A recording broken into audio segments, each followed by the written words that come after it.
Hello, guys. Let's get back into ELA today, get back into our story again. And we're going to start off today reviewing the vocabulary words we learned yesterday. We'll look at our vocabulary cards today to help us understand them better. And our first word we learned yesterday was assess. When you assess something, you think about it carefully and judge it. What do you think these people in the picture right here are assessing? Well, it looks like they're about to cross the road and they're all looking to see if a car is coming. So they're thinking about it carefully and judging whether or not it's safe to go across. They're assessing whether it's safe to cross the road or not. All right, so to think about something carefully and judge it. The next word is disposable. Wow, that trash can's full, isn't it? If something is disposable, it's meant to be thrown away once it's been used. There's a whole bunch of disposable things thrown there on the beach. I'd like to be at the beach, wouldn't you? That would be nice. Don't want to be on a beach that has trash all over it, though. So hopefully somebody will pick that trash up, all of the disposable items thrown on the ground.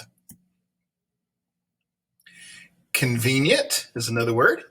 Convenient is something that's handy and useful. Laptop computers are convenient, aren't they? That you can carry them around, like yours you're using. You can learn your lessons on it. You can have school at home on a laptop computer. They're very convenient. They've made distance learning, virtual learning convenient this year. Without those laptop computers, it would be hard. Convenient. Transported. Wow, look at that ship. A big barge transporting a whole bunch of things. If something's transported, it's taken from one place to another. I believe those are the big trailers on the back of a big rig truck.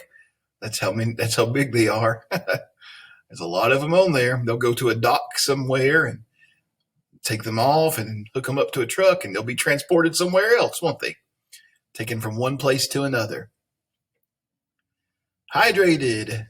Drinking lots of water. Something that's hydrated has taken in plenty of water. You need to do that as the temperatures start getting warmer and you're playing outside more.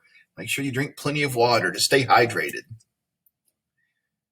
Impact. Impact is the effect that one thing has on something else. So if it snowed like it is here and made the roads slippery, it would impact whether or not whether we'd have school or not, right? Maybe a snow day if it snows too much. Impact. One thing has an effect on something else. Intensive. Something that's intensive uses a lot of effort to complete the task. Raking leaves is intensive, especially in the fall when there's leaves everywhere. It's a lot of work to rake those leaves. It's an intensive job. And that's all of our words. All right. Next thing we're going to look at just some little clues about how we can figure out words. Yesterday we looked at how we can we got some tips yesterday on what we can do when we don't understand a word, or when we don't understand something we've read. We monitor, we clarify, we go back and reread. We said when you don't understand a word or don't know the word, we could use context clues. So let's look at some context clues right here on this page and see what that means. Context clues are the words and sentences around an unknown word that can be clues to its meaning. Multiple meaning words are words that are spelled the same but have more than one meaning. You can use context clues to help determine the meaning of the word that was intended by the writer. So let's look at these examples here. Racket. Racket, it could be a piece of tennis equipment. You could hit the ball with a tennis racket. Or your mom might say, quit making all that racket. That's a disruptive noise. The children made a racket as they ran into the kitchen. So which racket would that be? Would they make a tennis racket as they ran into the kitchen? No, they made a bunch of noise, right? So we had to use context clues. How did we know which racket it was talking about? Because it's children running into a kitchen. They made a bunch of racket as they ran into the kitchen. So they're not going to make tennis equipment as they run into the kitchen. They're going to make noise, right? So that's using context clues, the words around it, to figure out which meaning of the word it is. Fair. If something is fair, it could be according to the rules. Or you could go to the fair, the event with an entertainment and all the rides. The coach told us to play fair. Now, which one is that? Coach told us to play At an event with entertainment? No. The coach would tell us to play by the rules, right? Make sure you play and follow the rules or you'll get a penalty. So again, we used context clues to figure out which meaning of fair was used in this sentence. Story. We could read a story, which is a fictional tale, or we could say a story is one floor of a building. My father works on the 25th story of the skyscraper. Does that mean his father works on the 25th a fictional tale of the skyscraper? No, the 25th floor of the skyscraper. So how do we know that? Well, it's talking about 25 levels of a skyscraper, so we know which one it is there. So that's using context clues. That's a clue to help you understand words when you don't understand what they are. Okay, let's move on and think about author's purpose for a minute. Now, we've looked at author's purpose a few times. Author's purpose is his or her reason for writing a text. Knowing the purpose helps you recognize the author's message. Sometimes the author wants to persuade us.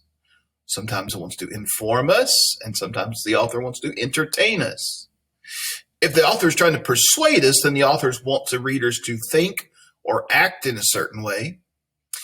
To inform us, then the author wants to share information about a topic. If the author wants to entertain us, then the author wants the readers to share a story. How can you figure out what the purpose is? Well, you think about the genre, and then you ask questions about what you read and find answers. So what genre was eco-friendly? Remember? Which one do you remember? It's an informational text, so it's giving facts and examples. Eco-friendly is, so it's sharing information, so it's an informational text. However, I would say that part of eco-friendly is persuasive too, because the author is trying to persuade us to use tap water instead of,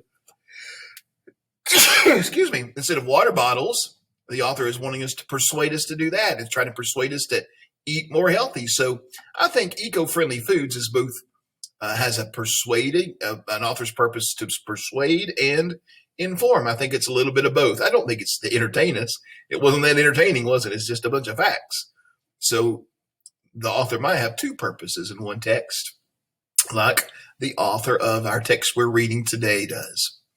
All right, now, we read this yesterday together. Remember, it begins on page 156 in your book. So we read it yesterday together. Today, here's what I want you to do.